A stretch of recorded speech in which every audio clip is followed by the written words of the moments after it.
gentlemen, we're left with the first one, the Duel, featuring Ronan, who is going to be a extended universe character. We're going to see more. They've already announced Ronan, a Visions novel, expanding off of our first episode. Yep, and it comes out in 2 weeks. Comes out in 2 weeks, right? It's crazy. Yeah. What did you guys feel about this episode? What do you feel, Jake? How did you really feel about it? It's kind of crazy. Like, going into it, I was like, okay, this is the JoJo episode, right? And so I wasn't sure how I was gonna feel about the CG, because this one's like fully CGI, right? So I was like, all right, I kind of lean more towards the 2D animation type episodes, but let's just see how this one goes. But by the end of it, honestly, I was really amazed by like the kind of stuff that they were doing. Like, you see the Sith come out of the ship with the umbrella, and just like, that's like a wild concept that like you've not seen in Star Wars before. And so, like, honestly, that just blew me away. And the animation's like really solid too. So yeah, I'm with Jake. I really love this one.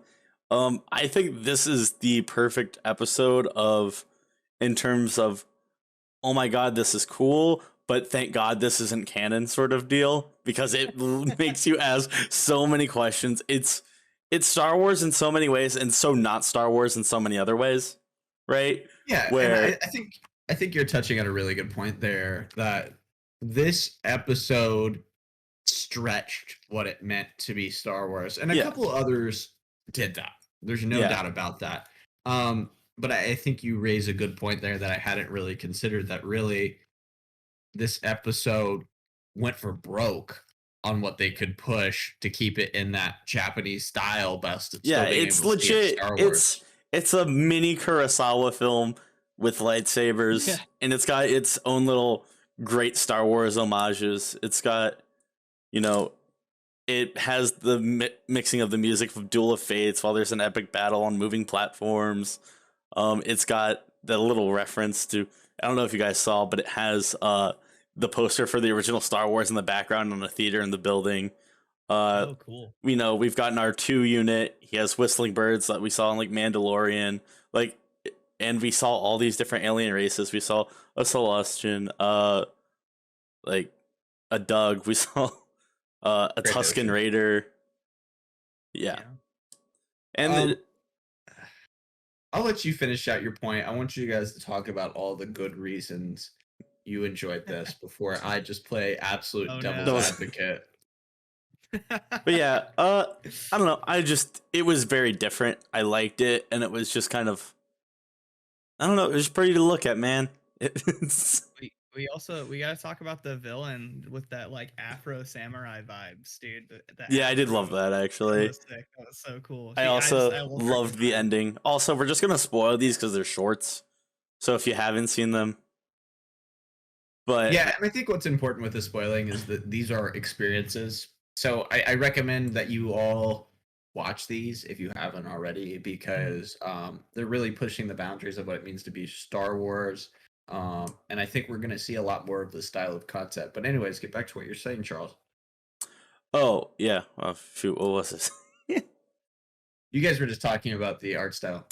Oh, yeah. I love the ending. That's what I was going to bring up. I love the little deception. I love the fact that he had a red lightsaber alone. That's a good reveal. Immediately when Jake and I were both watching this, we were like, oh, this is interesting. It's such a good reveal. I think that if they didn't hint towards that throughout the entire episode, and then you just see that and you're like, oh, okay, you're assuming that he's going to be a Jedi, right? And then because everything's pointing towards it, and then he reveals the red lightsaber. It's like, oh, this is interesting. This is not what I expected at all. And then I also love the way he got the kill in the end. It was sweet and simple, but I was glad that he actually used his second lightsaber base. What's the thing that's not a katana but normally they have? I don't know. I played Ghost of Tsushima. I should know this.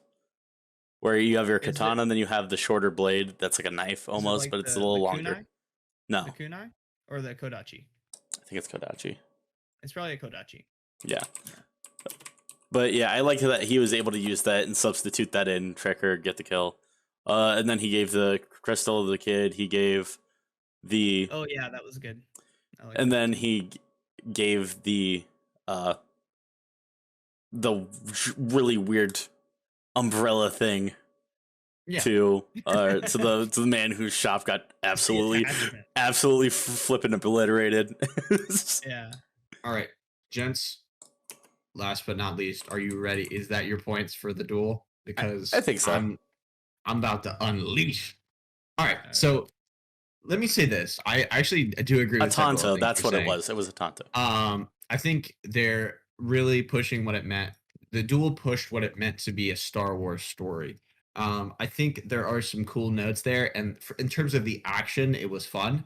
Um, but just looking at it from the point of these are short films, these are short stories.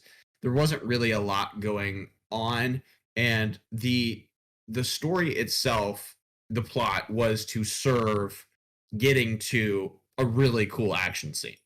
Yes, And entirely. for me, that kind of fluff just felt like a waste of my time because I was like, well, if I want to watch really cool fight scenes, I can either watch more of these episodes and see cooler ones, or I can go watch anime where I'm going to have actual anime where it's going to have a better plot on top of this. But for me, it really didn't hold up towards the other ones in terms of the plot and the story. But I do think it really did some things right.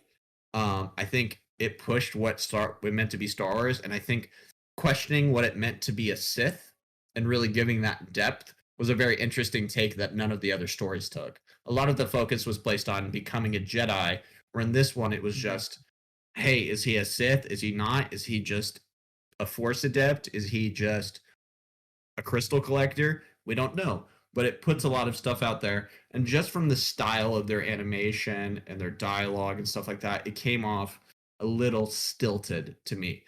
All that means is it does feel like you're set in another story. It's hard to suspend disbelief and be like, okay, this is happening, which can be difficult in a fantasy. For But sure. that's just kind of how it looks in that because it was just that much more over the top. And I did like some of the design because I think honestly Ronan looked cool.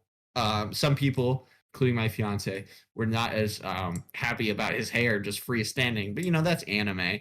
But some of it was was kind of like on the border for me. Like I really liked her afro and stuff like that, but I also feel like she had a much cooler design when she was this hooded, mysterious woman Sith. Other than the high heels, didn't really do it for me. Was There's this high the heels in one? like all of these, which is Yeah, there so were several where it's like I'm gonna shoot a everything's laser about beam hair out and of my high high heel. heels. Yeah. It was just very Cutting hair, anime high in that. heels. I think really fleshed out. This will make a good anime, but I just don't think they hit the beats of what makes a good short story for me. I think it was just too much fluff. I enjoyed the action, but it just really didn't hit notes that I feel the other stories hit. That's fair. If if I can kind of counter a little bit, Go for it. I think that it sets a pretty decent tone actually for the overall show because it kind of sets your expectations within the limitations of like, hey, this is going to be like really cool fights and maybe since they're like shorter, we might not get as much like story and so it kind of sets your expectations a little bit and it shows you like how wild they're willing to go. Well, So and that's kind of my point is like yeah. if this was made into a 45 to 30-minute show, I think I would enjoy it a lot more. Yeah. Where I just felt like there were times in the action scenes when I was just trying to figure out what was going on. Also, the voice. This is part of the problem. The English voice acting was really hard to understand at some time just with the sound mixing. That it just kind of got me lost in some points. But I mean, that's just my opinion. So I'm just trying to put it out there. Random thing of why that didn't really affect me. I let Matt use my Disney Plus because he's up in Alaska, and because of him, subtitles are just always turned on the account. So when I was watching it, I had subtitles for literally everything, and I totally didn't even think about that. But that is a totally valid criticism because I've rewatched it. I watched it like 3 or 4 times now. Well, it's anime, so you have to have subtitles on. Put it in Japanese. Yeah, actually, I'm gonna rewatch it and do that. But I think we really hit our notes here. I mean, we've got our opinions on, and obviously we disagree on some things, but I think that's what we need to really get Hey, should out. we score and rank these, or should we save that for Um, the end?